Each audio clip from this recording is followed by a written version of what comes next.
Hey guys! For today's video ay nagluto nga po ako nitong pininyahang manok. Nako, sobrang nagustuhan talaga ng mga anak ko at tamang-tama nga at nandito na yung bagong-bago kong pan na super non-stick na yan from Ecowi. Nako, eto nga at akin ang mabibinyagan. Eto nga ang pininyahang manok ang una nating maluluto dito. So una nga po kapag nagluluto ako ng ganitong pininyahang manok ay bahagya ko muna pong ipiniprito yung carrot at saka yung patatas. Mas maganda po talaga kapag bahagya nyo po muna yung ipiprito para hindi po siya basta madurog kapag inihalo na po natin dito sa ating gagawing ulam. And sabi po nila, hindi po basta-basta napapanis nga po yung ulam. So after po nyan, ay ipiniprito ko rin po ng bahagya yung aking manok na gagamitin dito. Mas masarap at bawas lansa na rin po yun. So ito po ay akin lamang papupulahin po yung magkabilang side nitong ating manok. Bali yan po ay sinison ko po ng asin at paminta. At kapag ganyan na po ay akin na po yung hanguin. Then ito po ay akin po munang isa-set aside. Then sa kapareho pong kawali ay binuwasan ko po yung mantika niyan. Dito na rin po ako magigisa ng bawang at sibuyas. So yan po yung atin lamang pababanguhin. Then after po nyan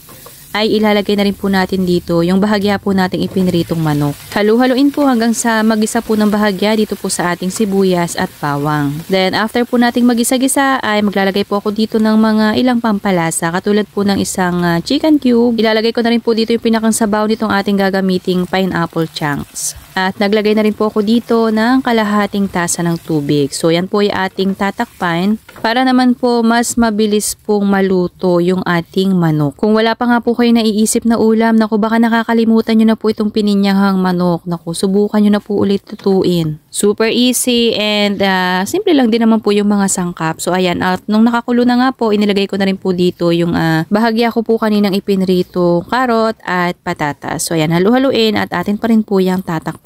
Para mas maluto pa po yung manok and syempre yung gulay po na inilagay natin dyan. Then after po nyan, nung ilang minuto na pong nagkukuluan, ay ibubuhos ko na po dito yung isang maliit na lata ng evaporated milk. Ayan, after ko po mailagay yung gatas, ay maglalagay pa po tayo dito ng ilan pang mga pampalasa. So after po nyan, ay syempre inilagay ko na po dito yung ating pineapple chunks, tapos yung ating pandagdag lasa po na patis. Ayan, pwede pong asin ang ilagay nyo dyan.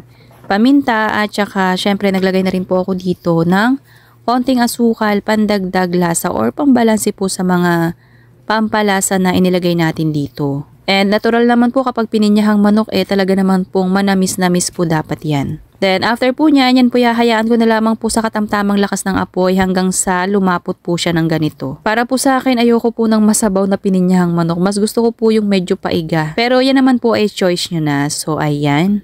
Kung umabot po kayo hanggang dito sa part ng ating video ay pakipusuan nyo naman po itong ating pininyahang manok. And syempre, huwag nyo na rin pong kalimutang mag-follow para palagi po kayong updated kapag meron po tayong ganitong recipe. Serve and enjoy!